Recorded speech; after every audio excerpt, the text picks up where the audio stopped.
Hello YouTube. Today I want to talk about my Vostok Europe North Pole Expedition. Now this is the 595-1275 version, and it has the 2432 movement. So this is automatic. First thing to know about this watch, it's not as blue as the website makes it look. It's more of a navy blue. Now this is an overcast day, so I don't know if you can see the Sunray blue very well or not. But the diameter is 48 millimeters, and I was really concerned about that because I'm used to 42 or 43. It's 18 millimeters thick. And then of course you read the websites and they tell you that 39 is the classic size, and if you're a proper gentleman you wear a 38. So this one's 48, and I like it. I have a 7 1/4 inch wrist, and it fits me very well. Now the 2432 is supposed to hack, and it kind of sort of does. It's really the poor man's hack where you have to put some pressure on it. It does have a screw down crown, and the whole crown system is kind of quirky, and I don't like setting the time and date.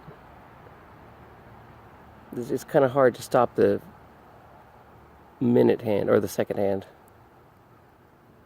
but it will. And then you see the 24-hour indicator. Let me go back a little bit. 24-hour indicator at the top. And then just under that is it's kind of an AM PM on this white and black dial portion here. The case is nicely finished. It is 316L, which stands for low lead, which is medical grade. And it looks great. 200 meters water resistance, which I was happy with. Although it's certainly not a diver. It doesn't have a rotating bezel, no tachymeter. Nobody would go diving with a leather strap, naturally. The other thing that I like is that it's written entirely in Cyrillic.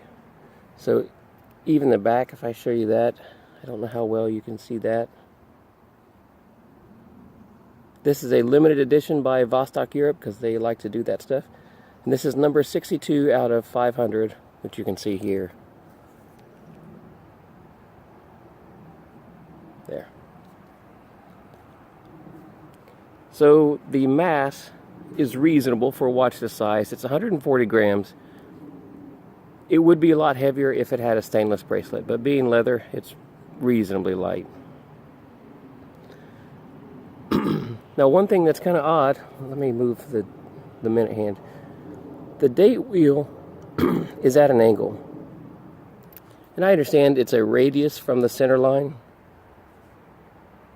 but they could have rotated that on the disc so that I don't have to turn my wrist or turn my head or anything to get the date squared to the rest of the watch. Now the crystal is 4.5 millimeters thick. It is semi-domed. It's kind of hard to tell. But it seems very nice. It seems harder than some of the other ones. It's supposed to have an anti-reflective coating on it, and I'm not so sure about that. Oh, and also, the exhibition window is mineral crystal as well. The lugs are angled sharply. Let me get this on the side, but it fits my wrist well. One thing that's odd is that the spring bar is up very high in the lugs. I wouldn't have done it that way, but it works. And speaking of lugs, they are 24 millimeters wide.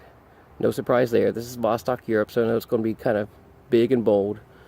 But what's odd is that the loop where the spring bar goes through is kind of loose. Let me see if I can show that. So sometimes you can hear this clicking a little bit.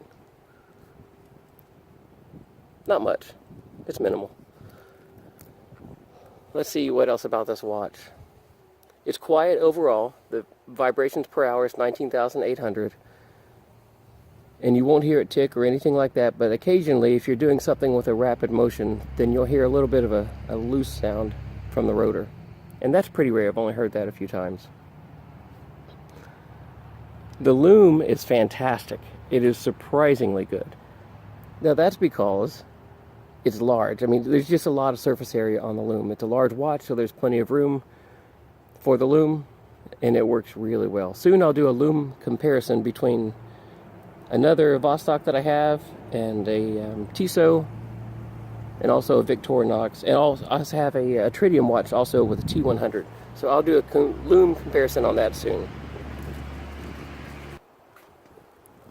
There's a couple things I forgot to talk about. So the date wheel is white instead of blue, which is a little odd, but being a Sunray pattern, it's probably okay.